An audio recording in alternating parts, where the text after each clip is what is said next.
Hello, everybody, and welcome to the TreeLines podcast. I'm your host, Paul Jeffries, Reforestation Advisor for Arborgen, and today we're going to be having a discussion with David Hall of Hall Timberlands from Meridian, Mississippi. Good afternoon. Well, thank you for agreeing to come on with us and have a discussion. I guess I would really like to just start out. You and I go pretty good ways back. I mean, we were in college together. I think I graduated the year before you did from Mississippi State. Yes, sir. But we go back for a few years now, know one another for quite some time. Being president and CEO of Hall Timberlands, that's a pretty big responsibility. Could you tell us a little bit about the history of Hall Timberlands? Sure, be happy to. My grandfather, Maurice Hall Sr., bought his first piece of property in 1938. He had been working as a bookkeeper in a number of small sawmills around this area of Mississippi, and eventually worked his way up to a manager of a mill, and then a partial owner, and then a full owner. In the mid 30s or so, and I said 1938 he bought his first piece of property just outside of Shibuda, Mississippi, about 400 acres, which we still own today. We claim 1938 as our official founding of the business. So I guess that's a little over 85 years now we've been in business. My grandfather starting things out at that time when he was buying timber to operate his mill. Most landowners didn't want to keep the land with it because they couldn't afford to pay the taxes after the fact, and Right. knowing they wouldn't have any more income for many years. So that turned into him, along with buying the timber, buying a lot of land over the years, operating mills, and he expanded to, he had 3 mills all in Mississippi, and when my father, his son, and my aunt were both, I guess, in college, he decided it was a little too much work to run all 3 mills, more headache than he wanted, and he had accumulated about 20 or 25,000 acres by the end in the mid '60s, and decided to get out of the sawmill business and just focus on managing the land, doing what he really had a passion for. And so sold off the sawmills over a few years, and started investing in more land. Eventually brought my dad into the business, and my dad went to law school, came back to Mississippi to practice law, and within about a year my granddad had moved into the same office where my dad was, and started turning over more and more of the timber business to my dad. And it took 4 or 5 years before he realized he had kind of worked himself out of the legal profession. Was doing a little bit on the side, but he was spending most of his time as managing and running the timber business. At the time he got involved, they had about 25,000 acres in the late '60s, early '70s, and his goal was, before he got to retirement age, he wanted to try to double that acreage. And so particularly through the '80s, there were a lot of really good opportunities to buy fairly large chunks of land in this part of Mississippi. So he was able to buy quite a few acres through those years in the '90s. I kind of grew up all around it, go into the woods with my father and grandfather, not really knowing I was getting an education. I thought it was cool. I'd get to get out of school for a day here and there and go right around the woods with them. They would get me to open the gates for them, which I thought was great. And now that I have younger kids, and I can get them to do that, so I can stay in the truck while they open the gates. Kind of realized it really was an education to go into the woods, doing those kind of things, and spend the time with my father and grandfather, and seeing logging crews, and just really developed a passion for the land and the management, and so just grew up around that. Like I said, fell in love with it. Ended up at Mississippi State and Forestry School, and graduated there late '90s. Went to work for a plywood company out of Waynesboro, south of here. Worked for them as a management forester for a few years, and then about 2003 had gone back to Mississippi State to get an MBA. And when I completed my MBA, my dad and I had discussion. He felt it was time that I came to work for the family. So since about 2003, I've been working alongside my dad in the management side of the business. We still work with Scotch Plywood Company. I'm sure we'll get into a little more details on some of that relationship later. They're kind of the boots on the ground, day-to-day management of things, and then I oversee everything from there. That's a pretty extensive background, going all the way back to 1938. So I have to ask, just out of curiosity, with your grandfather at that time, did the World War II, did it have any impact on his business, or was there anything there that he had to deal with? It did. Obviously at that time and during war times, there was a massive need for forest products. Everything from shipbuilding, crate building, to send stuff overseas and that kind of thing. He was actually drafted received a letter from the draft board and had to come to Meridian to appear before the board. And someone was over the draft board came back and said, "Look, we need him operating the sawmill. He's way more valuable. Right. We need the forest products." They sent him back. And a few months later, he got another draft letter and came back. And some kind of regional person over the draft sent a letter back to the draft board in Meridian and basically told them, "You need to take his name off the list. We need him operating the mill. If you try to draft him again, we're going to make him a one-star general over our forest products needs in Mississippi and put him back doing what he's doing anyways." Everything as far as participating in the war, that was the extent of it, but always been a kind of an interesting story that that he was drafted, but then the Army essentially sent him back Right. because they saw the need for for the forest products. Which is quite interesting, and you kind of explain that these days to folks that don't understand the need, especially back then, for the amount of wood they needed for during wartime. But that helped grow the sawmill business, and he had one sawmill at that time. Ended up expanding and had two more. One in Meridian, where I am now, and one down the Gulf Coast area around Gulfport. He had a brother and a half brother, and had each of them running one of those. When he got into the 60s, he kind of started realizing he didn't want the headache anymore and the red tape dealing with managing a larger and larger sawmill with more employees, and that's when he got out of the sawmill side of the business. That is incredible. I mean, that is just an incredible story in itself, how he served his country in World War II here stateside, producing lumber that it was vital for the United States military to then use and thus go forward and win World War II. He was a vital part of our success in World War II by producing wood for our military, and never thought about it that way. Yep. Yeah, that is really incredible. Well, can you touched on it a little bit there, where you talked about your involvement and everything in forestry, and the timber markets in the southeast. As you're very well aware of, because it impacts you day to day, as it does all of us. The timber markets in the southeast have been better at times than they are now. I think that's a delicate way of putting it. Can you touch a little bit on how the markets are affecting Hall Timberlands and are affecting you on a day-to-day, and maybe give the listeners a little bit of some forecast or looking out what's coming down the road? Sure. So the first thing that comes to mind when we start talking about markets, particularly anywhere in the South or Southeast, is pulpwood. Everybody's struggled with pine pulpwood for a number of years now, and of course, just been a couple weeks, I guess, since the announcement of a couple more mills being closed in Georgia. That's certainly going to have a major impact in those areas. And we've seen the same thing all across the South. And Mississippi, as you well know, it's almost like there's two regions. The South half of Mississippi has had a decent, not great, but decent pulpwood market.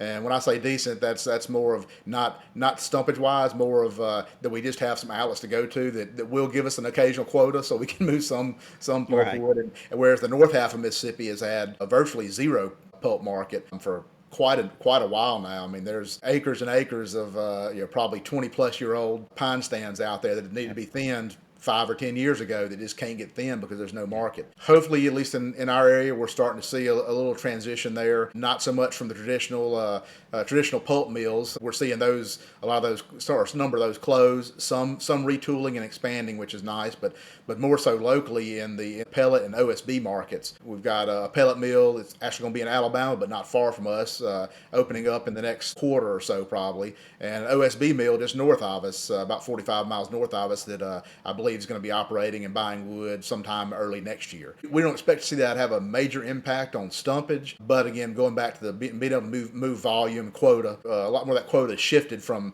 South Mississippi. That stuff even comes from North Mississippi all the way down to South Mississippi. That'll pick up some of that and open up some more quota, hopefully for those mills that we can haul to directly, and those further south Mississippi we're already hauling to. Exactly. I'm feeling it up here where I am in northwest Alabama. I have a 19-year-old pine stand on family land that I cannot get thinned, because we all know, the pulpwood is lowest value, and we're losing more and more every day. But you mentioned there about it's not going to have a big impact on stumpage prices, but it's going to have an impact on quota. And that's the big thing, because as you and I learned when we were in forestry school, that first thinning, a lot of people have looked to it historically in the past as being a revenue base from the first thinning. And I remember my grandparents and my parents, making very good money, getting very good returns on their pulpwood cuttings at thinning time here in North Alabama. But we had the Cortland IP sawmill in Cortland, Alabama, that where that could go to. But as you and I learned when we were in forestry school, that first thinning, even though it historically has been a revenue base, it's more important for that first thinning for the health of the stand and for the production of the final harvest, whether that's after a second thinning or after that first thinning, you go into a straight harvest. And we look at it as silviculture practice now, not a income producing opportunity, but it's a management objective of ours. I don't know if you want to get into some of our. We're a little different on our rotation than a lot of folks, but we have stands we'll thin 3 to 4 times before we have a final harvest. So Right. getting from that pulpwood stage to chip and saw is as quickly as possible is our main goal there. And let's segue into that. That's a good way to get into it right there. Let's talk about y'all's management objectives and how your timber management is the same or may differ from other people because of your property acreage that you have and the relationships you have in the area with certain mills that produce certain products. Sure. So, like I mentioned earlier, we've had a long-term relationship. In fact, I think about the mid-'70s with the plywood company, who also has a management department with foresters, and that's who I used to work for actually. But one of their main specs for plywood, and I know this is something most people don't think about or you don't hear from other mills, but one of those main specs is the age of the tree, not just the diameter, height, straightness, and all that. They obviously want all those.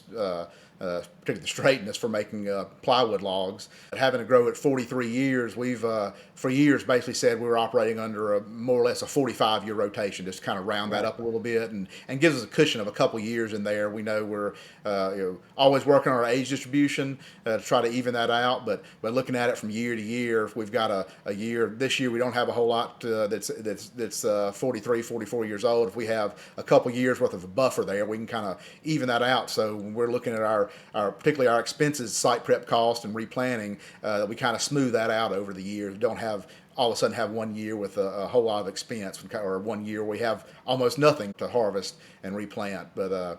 so I said 45-year rotation. We're looking at least 3 thinnings, sometimes 4, with the stands we have now.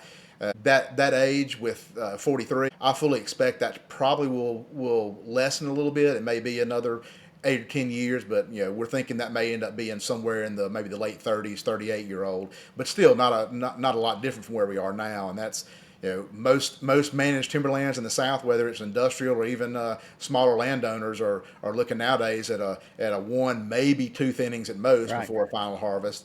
And I think that pulpwood, tying back into those markets, the poor pulpwood markets are certainly transitioning people.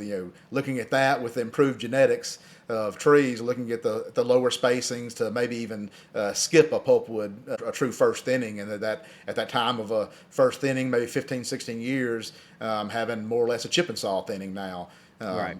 or in the future. Well, I'll get into that in just a minute. Let's back Sure. up there a little bit about, you was talking about your age, your rotation length there being 45 years, and you foresee it maybe here in the near future shortening to late 30s or upper 30s, looking at it that way as far as your rotation length. So typically in the Southeast, most landowners, like you mentioned, look at a 1 thinning, at most 2 thinnings, and then a final harvest. But most landowners are going out 25, max 30 to 32 years on their rotation length for their final cut. With you, y'all are looking at 39. Let's just call it 38 to 46.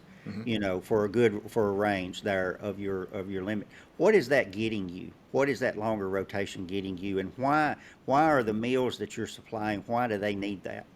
The need from the mills is to have those larger, maybe slightly denser logs, so they're more efficient when they're peeling those logs to make the plywood veneer. They need as much volume at a time as they're peeling a log as possible. So that Right. kind of gets to the age rather than having actual just a DBH or a minimum top diameter on it. That's what they're looking for, is that age. And 30, 40 years ago, most of the South, or a large percentage of the South, was still a lot of natural timber. They had a lot of Right. old timber like that. and that wasn't as big of an issue back then. Now that so much you've got so much CRP land that's coming in to saw timber age now, and even close to that ply log age, there's very little natural timber out there, so it's almost all plantation. So it gets a little more important for us to look at our management objectives along the way, or our thinnings, even any spraying we may do along the way to increase the health of those trees, because we're longer rotation is a lot higher risk of anything Right. from disease, storms, that kind of thing. The longer it's out there, the greater that risk is. So we're try to stay really keyed in on those older stands, particularly on the health, everything from burning and spraying, and just keeping eyes on them. Right. And you mentioned something there talking about the risk and the liability, and we could go into a whole different podcast all Yeah. about that and spend hours discussing that.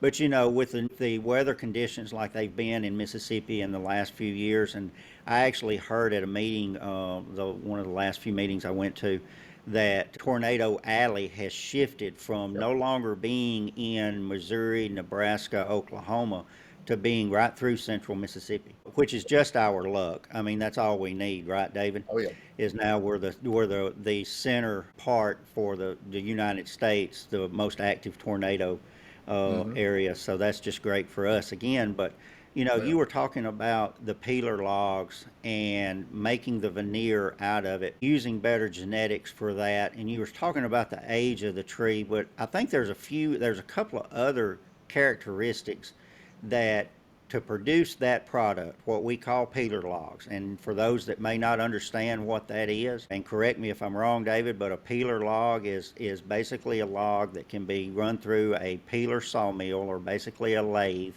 that spins the log very rapidly, and it with a lathe it basically turns the log into a thin sheet of wood that is then goes into producing high quality plywood that is used in construction.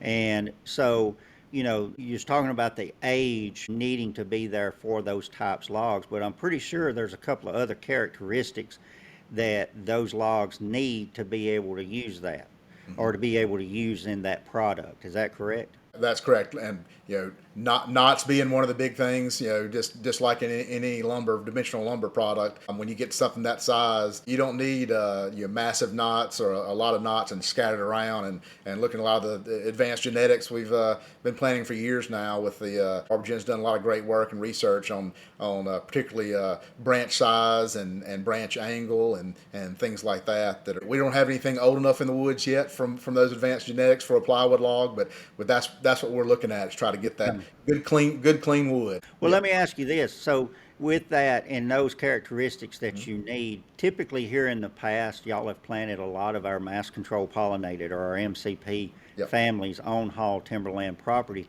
Why did y'all decide to go that route with your reforestation and use those higher genetics?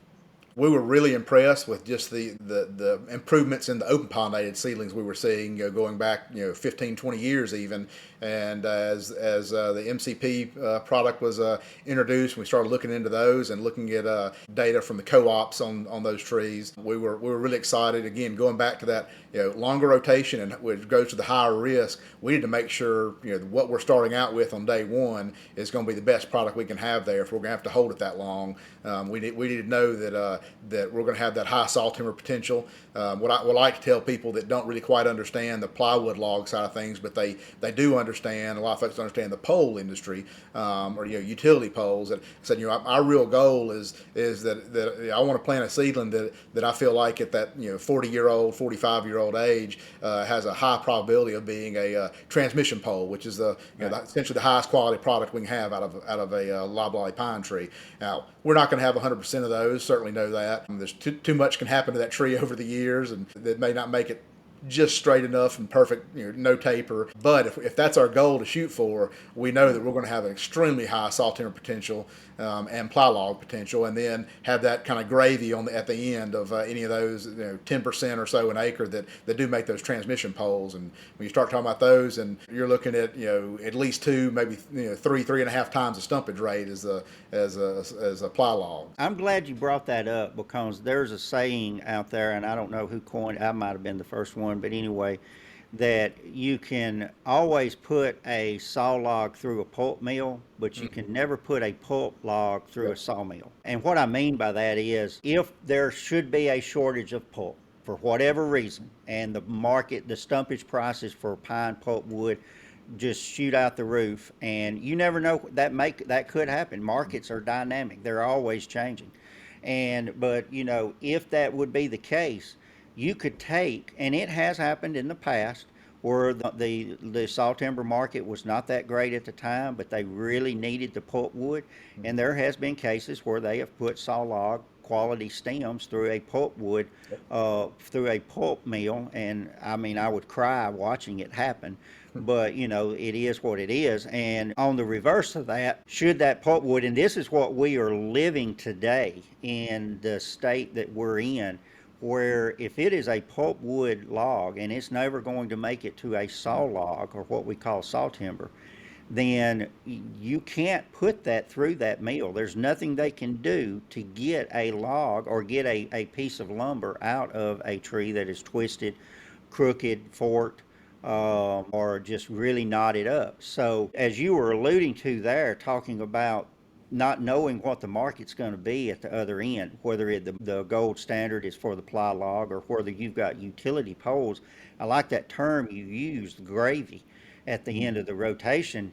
You could look at that time, you prepared yourself for the end market, not knowing what it was, by at the beginning of that stand making the decision to go with MCP seedlings that are selectively crossed to eventually produce those utility poles and those peeler logs. Yeah, even with such a long rotation, people think, well, what do you have to do all through there? Are you fertilizing? What are your important, silviculture practices and all that? To me, the two most important things over that 45 years is the site prep and the seed selection right up front, because you're setting yourself up for that 45 year rotation right off the bat. If you have poor site prep or poor seedling selection right up front, you're already set up for failure. Hey, and let's talk about it like this, David. I graduated from state the year before you did. I'm 50 years old. I know you're somewhere around that Real age, close. real close. And in 45 years, the seedlings you're planting today, they're going to be for your children, your two sons, Yep. and possibly or highly Grandchildren, probably. probably your grandchildren. Yep. So this you talk about leaving a legacy. Now this is you are making a decision today, because 45 years added on to my lifetime. I'm 50. I would be 95, and so highly probable that I'm going to be long gone before that time. You could be as well. But you're making a decision right now that if you are, your children and grandchildren, and probably great grandchildren by that time, are going to be still harvesting a higher quality product. And let's face it, you've got other family members, nieces, Oh, yeah. nephews. I mean, and this is all a family business for Hall Timberlands. So Yep. you're making decisions now that's really going to impact when you're no longer here. And your descendants are going to be looking back going, wow, thank you a lot, Uncle David or Granddaddy or Daddy or Papa or whatever Yep. you're called. Thanks for doing this, because now we've got something that's of higher value. That's a legacy right there in Yeah, itself. I tell people all the time and talking about our management that I'm making my living off what my grandfather did and what my dad did in his early days, and what I'm doing now is, like you said, for my kids, and even more so for grandkids at that time. So I certainly hope you and I are both around still at 95, but I also hope that if we are, we're sitting on the front porch, looking at some pretty woods and drinking some sweet tea, and not having to go into the office every day and worry about the management. Somebody else is doing it by then. If me and you are both around at that time, let's plan on a fishing trip. I'll go ahead and Absolutely, book it, and let's just plan on a fishing trip when we're 95. absolutely. Great. Well, hey, let me ask you this. Yeah. So, talking about the MCP, every time I bump into you at a meeting, a couple of years ago, we have a product, MCP 2.0s, and They are basically the top. I mean, they're the most advanced genetics that are available to the timber industry. It's the I guess you could say the Cadillac or whatever you want to call it. It's the top of the genetics that are available.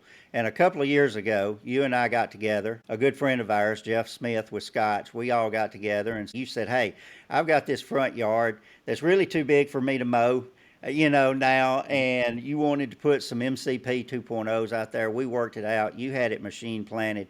Tell us a little bit about how they look and how that's progressing.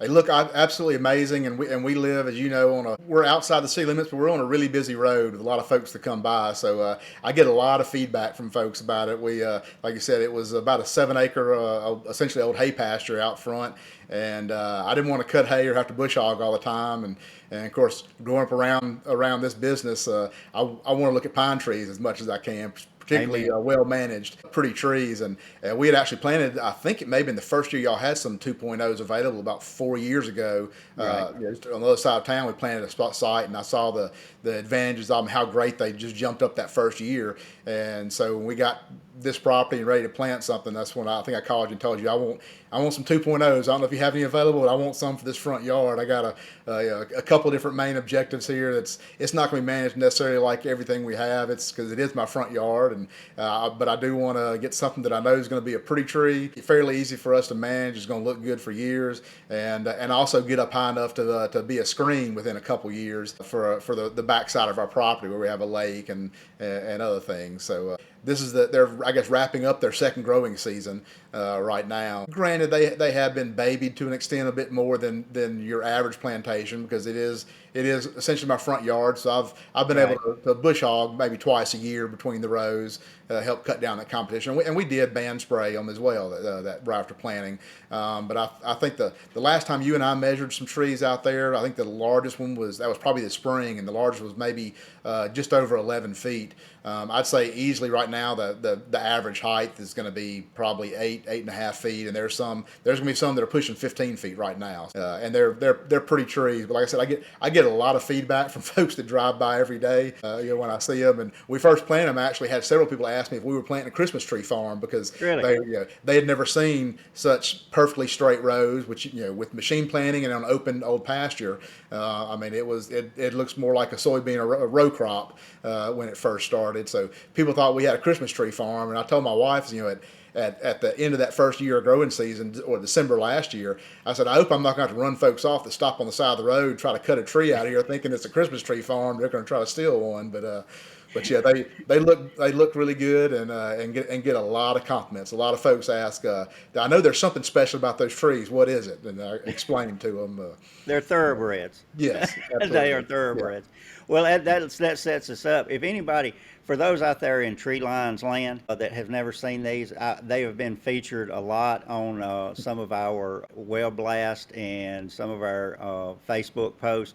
These trees that are in your front yard, and we need to get back together and take a. I guess we measured them back in the spring. We need to take an end of the growing season measurement to kind of compare and see what they're doing and everything. But on those trees, I'm pretty sure the stems are straight. They're selected for straightness and Very. no forks and no disease present on the trees. Yeah, yeah, very, very straight. They're in great shape. I haven't bush hogged at all in them since I think I did one time this spring. But getting up in the tractor cab and driving by where you're kind of eye level, or just below that top third of the tree, you can really take a close look at all of them, and it's easy to see the base. I mean, the diameter on them I haven't measured, but at less than 2 years old, the diameters are already looking pretty amazing on them. But to see that straightness of the stem from the tractor cab looking down on both sides of you, it's impressive how great they look. Well, thank you so much for taking the time to talk with us about Hall Timberlands and forestry in general. I've got to ask you though, how are the kids doing? And I know they're back in school, probably soccer and everything else. I know it keeps you busy. They're doing great, growing too fast. My oldest turned 16 last week, so No, really? yeah. Yeah, Oh so my it's gosh. I think there's maybe still a picture floating around on the Arbiton website of them when they were much younger. But so I got both teenagers now, 13 and 16-year old, and like you said, playing a lot of sports, travel soccer being one of them that keeps us on the road a good bit. But it keeps everybody active and happy. Both of them love taking the opportunity to go to the woods with me, whether it's hunting or just riding around and looking at trees, kind of like I was. So I try to repeat what I think of as my informal education when I was much younger with them. So maybe one day one of them want to follow my footsteps and come into the business. So.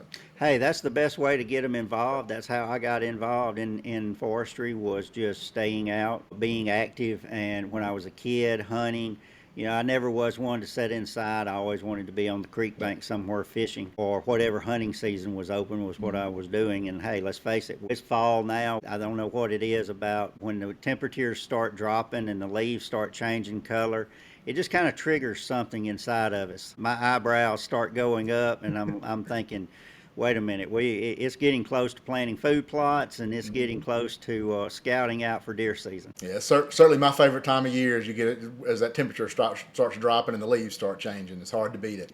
And hey, let's face it, we're not going to start a new podcast because we're getting to the end of this one. But look, a healthy forest for wildlife management, when you have a healthy forest, it means that it is a healthy ecosystem Right. and a healthy wildlife population, and everything benefits from it. But Yeah, that's a absolutely. whole new podcast we could go down that maybe Yep. next time. Yep.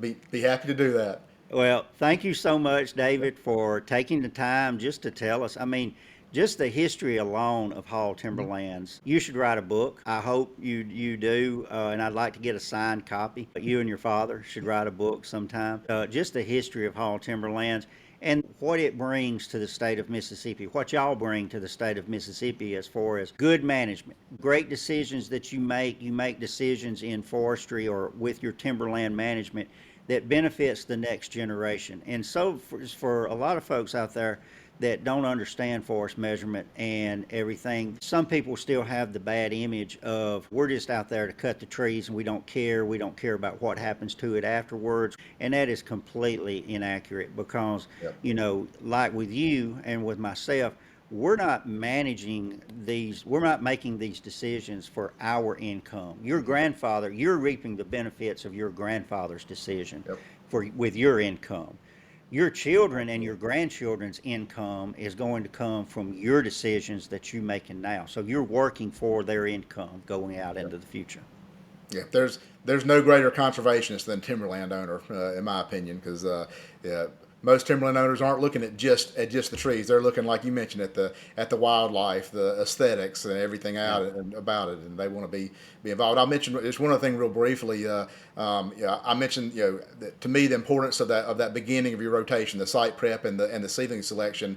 The other thing I would encourage all landowners, whether you have 4 acres or 400 acres, get involved in your forestry associations, whether it's at the county level, the state level, like here with Mississippi Forestry Association, or on the national level with organizations like Forest Landowners. We've been involved on all those levels for years, and the impact you can have, especially with a lot of the issues we face today, is a lot greater than you might think it is. Just being a small landowner from Mississippi, Alabama, wherever. When you get involved with groups like these, just the education you get from other landowners and the involvement you get in some of the policy making decisions, extremely beneficial. So I encourage everybody to be involved and educate yourself and join those associations.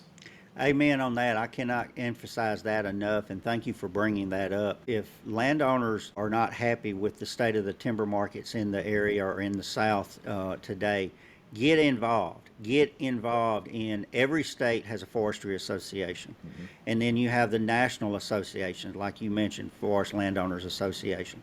Get involved because that is where the groundwork starts. That is where the boots hit the ground when it comes to enacting legislation that's going to benefit the timberland, the private landowner. Private landowner rights. We're so blessed in the southern United States and in the United States in general just to be able to own timberland. And other people in other countries, they don't have that ability. They don't, and even in the United States, in other states, they don't have that ability. 93% of the timberland in the state of Alabama is owned by me and you. Yep. non-industrial private landowners that are forest Yep. managers. So we are the biggest voice in forestry, and again, we have the biggest stick in the room when it comes to these policies that affect us on a day-to-day basis. So, David Hall, I want to thank you again for taking the time to sit down and talk to us and to be able to give us a little background and your outlook in forestry. Thank you so much for everything you do. And thank you all for listening today. So that's it for this episode of the TreeLines podcast. I'm your host, Paul Jeffries, and we will see you next time.